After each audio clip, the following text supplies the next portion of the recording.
Bonjour, j'espère que vous allez bien. Une courte vidéo pour vous présenter la prochaine formation qui aura lieu le 18 et le 19 mars en visio.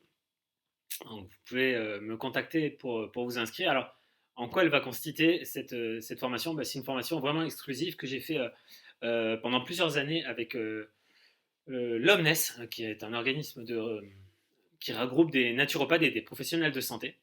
Alors, de quoi on va parler? Eh ben, du vitalisme, donc de l'énergie vitale, ce que on va pouvoir appeler chez les Grecs anciens le pneuma, qu'on va appeler chez les Indiens le prana, qu'on va appeler chez les Chinois le chi, chez les Japonais le ki, et chez les Insuaires du Pacifique le mana. Je vais vous présenter rapidement qu'est-ce qu'il va y avoir dans cette formation du 18 et du 19 mars. Globalement, d'abord, il va y avoir un rapport avec la naturopathie. C'est quoi comme pilier dans la naturopathie? En quoi c'est un rapport avec ce que l'on va appeler des troubles, pathie, pathos, pathologie, des fois en anglais, le path naturopath, le chemin de la voie de la nature. Mais c'est quoi le rapport avec la nature? Le fait de pouvoir faire grandir quelque chose, que ce soit physique, énergétique, psychologique, il faut toujours un terrain, une graine et un environnement pour que quelque chose pousse. Donc on va voir comment on peut intégrer ça dans les piliers de la santé. On va voir évidemment un point très très important, c'est l'amour, l'amour avec un grand A, c'est-à-dire l'amour véritable, et comment il peut être travaillé. Toutes les grandes règles du cosmos en lien avec cette énergie, notre rapport à la nature, au vivant, bien entendu les grands types d'énergie, cela va sans dire, et puis évidemment en quoi ça va impacter notre vitalité, c'est-à-dire en quoi notre vitalité, notre énergie de vie est impactée par différents types de stress.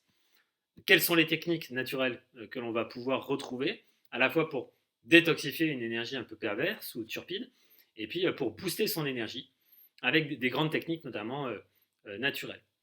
On ne pourra pas faire l'impasse sur le rapport au métabolisme et à l'énergie, donc on va voir tous les grands principes issus de cette étude, j'allais dire, de la vitalité, ce qu'on va appeler l'ATP, l'adénosine triphosphate.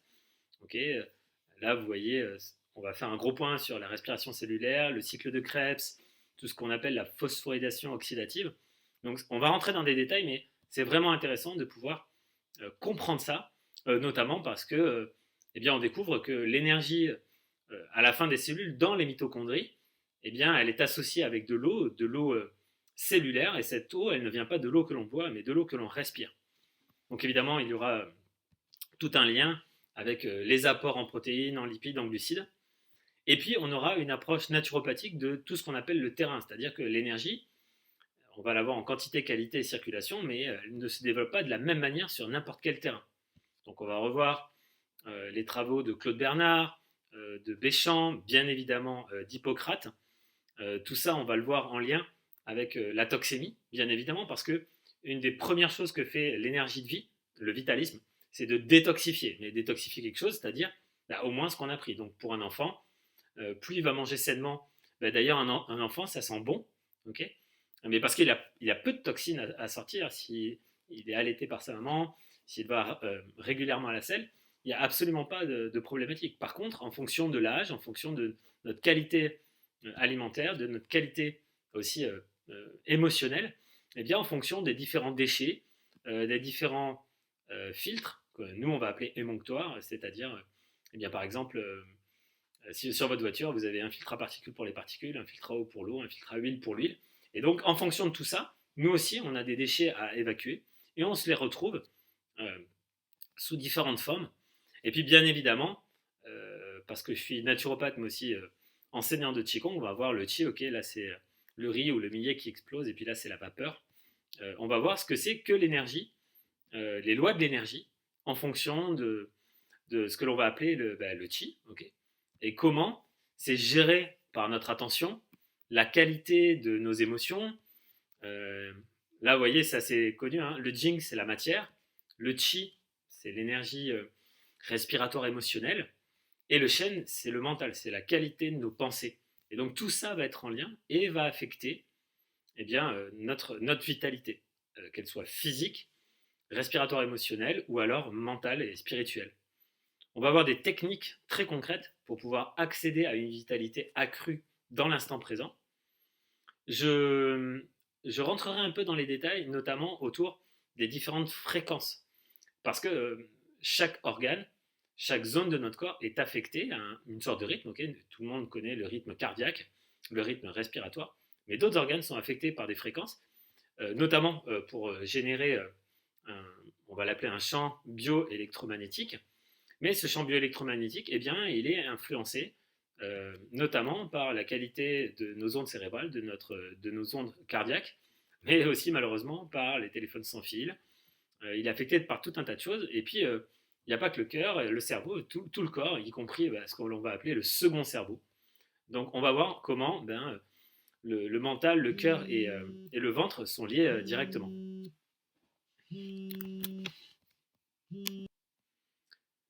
Donc, ça, c'est ce que l'on va voir, comment notre deuxième cerveau peut être nourri pour avoir une meilleure qualité. Donc, on va comprendre aussi, d'un point de vue très physiologique, quelles sont les principales dépenses quantitatives suivant les fonctions, les fonctionnalités de notre corps, et ça, quelle que soit notre couleur de peau, quel que soit notre âge, etc. Donc, évidemment, ça évolue. Hein. Et comment travailler la quantité, la qualité et la circulation, par exemple, notamment au niveau de la gestion émotionnelle, notamment au niveau de cette qualité hein, que là, vous pouvez voir en thermographie émotionnelle, comment on va pouvoir recycler nos émotions, parce qu'il n'y a pas que les matières extérieures qui se recyclent, c'est-à-dire que la matière peut vibrer différemment et se transformer concrètement. En l'occurrence, là, on va parler même, sans changer le mot, mais de transpiration, le trans qui veut dire de l'autre côté, le spire, de respirer, qui est celui du spirituel, c'est-à-dire notre état d'esprit. On va le voir notamment grâce à plusieurs techniques qu'on va voir pendant la formation. Celle-là, hein, qui s'appelle la méditation du lotus, qui est quand même une méditation magnifique. Une autre méditation qui s'appelle la méditation du sourire intérieur. Donc là, c'est vraiment pour gérer qualitativement. Et puis quantitativement, on va voir quelles sont les influences de notre posture notamment sur ce que les médecins, ou en tout cas les ostéopathes appellent les muscles poubelles, c'est-à-dire les psoas qui sont très peu vascularisés, alors que les Chinois les appellent les muscles de l'âme parce que ce sont les premiers touchés par les émotions. Et donc à chaque fois qu'on a froid, qu'on a peur, qu'on est tendu, on se cambre. Ici, vous voyez des 12 hein, L1 dans cette zone-là avec l'accroche supérieure postérieure des psoas, mais également postérieure du diaphragme respiratoire. Donc, quelques postures que l'on va pouvoir utiliser. Comment notre cerveau aussi évolue en termes de consommation énergétique au fur et à mesure de notre vie, ça c'est très important. Et puis globalement, en termes de circulation, eh bien, comment l'énergie circule dans le corps, dans les méridiens, principalement, parce que d'un point de vue occidental, ça n'existe pas vraiment. L'énergie, elle est là, elle est dans les cellules. Et puis, alors que nous allons voir des techniques pour pouvoir les faire circuler justement dans les différents systèmes. On va voir aussi dans ce rapport à la circulation que tout circule et que cette énergie, elle a besoin de circuler, ne serait-ce que par exemple en termes d'argent. L'argent, c'est de l'énergie papier, c'est du jing, ok, mais pas biologique. Et puis, il a besoin de tourner, il a besoin de circuler. Sinon, il y a des problèmes quantitatifs, il y a des problèmes éventuellement de qualité. On va le voir aussi au niveau endocrinien, alors qu'on pourrait éventuellement appeler chakra dans le système ayurvédique ou bien centre énergétique dans le système de médecine traditionnelle chinoise. Mais dans tous les cas, voilà, on va pouvoir voir des points d'acupression. On va pouvoir voir également aussi un rapport aux transitions et au cycle, parce que l'énergie, c'est pas la même en hiver et c'est pas la même au printemps, c'est pas la même en été. Elle n'est pas au même endroit, par exemple, dans un arbre. Dans un arbre, en hiver, elle est dans les racines, sous la terre. Même l'arbre est assez intelligent pour ne pas donner une seule feuille en hiver. Alors que pour autant, nous, bien en hiver, on va faire des bilans financiers, on va être à fond dehors. Et on voudrait que en plein janvier, quand il fait 5 degrés dehors, eh bien, on puisse avoir le même niveau d'énergie qu'en plein mois de juillet, quand il fait 30 degrés dehors. Je veux dire, même les animaux sont assez malins pour voir ça. Et comment ça se traduit très concrètement aussi dans le fait de faire des choix dans notre activité, dans nos activités du quotidien. Ça ira de pair avec d'autres choses, hein, comme par exemple la connexion à la tête, c'est-à-dire comment notre cerveau, en fonction de la qualité, donc ça ce sont des images issues des études du professeur Emoto, okay, nous pouvons transformer concrètement notre mental. Là, c'est des images un peu abouties, mais c'est juste pour vous montrer que eh bien, tout vibre et que nous pouvons nous connecter. Si nous pensons à quelqu'un, eh bien, nous pouvons avoir de la joie ou avoir de la peine. Si nous connectons à un chêne, c'est pas pareil que si nous connectons à je sais pas, un seul pleureur, par exemple. Donc, toutes les connexions ont une importance. Cette connexion va se faire, on va faire des exercices par les mains, notamment, ok, parce que nos mains sont capables de d'orienter, ok, un système chaotique d'énergie. Et donc, dans ce champ bioélectromagnétique, on va voir comment on peut se renforcer qualitativement et quantitativement. Et puis, si on a le temps dans la formation, et puis si tout simplement elle a lieu, nous verrons comment nous pourrons le faire d'un point de vue général par les sens, et puis d'un point de vue plus général par la communication, puisque je forme aussi à la communication non violente.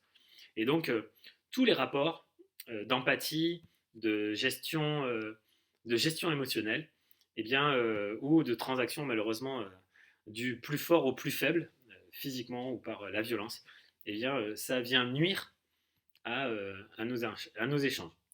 Voilà. Écoutez, je vous donne rendez-vous le 18 et 19 mars. D'ici là, je vous invite à vous inscrire via le lien qui est en dessous de cette vidéo. La formation, je donne le prix directement, comme ça va vous motiver ou vous freiner. Elle est de 99 euros. Donc voilà, 99 euros pour 2 jours avec une formation de qualité. Bon, normalement, elle est, je crois, de 110 euros quand vous passez par un organisme. Donc, écoutez, vous avez le choix. Donc, 99 euros. Si vous êtes motivé, n'hésitez pas, contactez-moi. Vous avez le lien en dessous de cette vidéo. Et puis, moi, je vous dis d'ici là, à très bientôt. Prenez bien soin de vous. Et puis, prenez soin de votre bonne énergie. Buvez de l'eau et respirez de la bonne eau et respirez en conscience. Tout ira bien. À très bientôt, j'espère.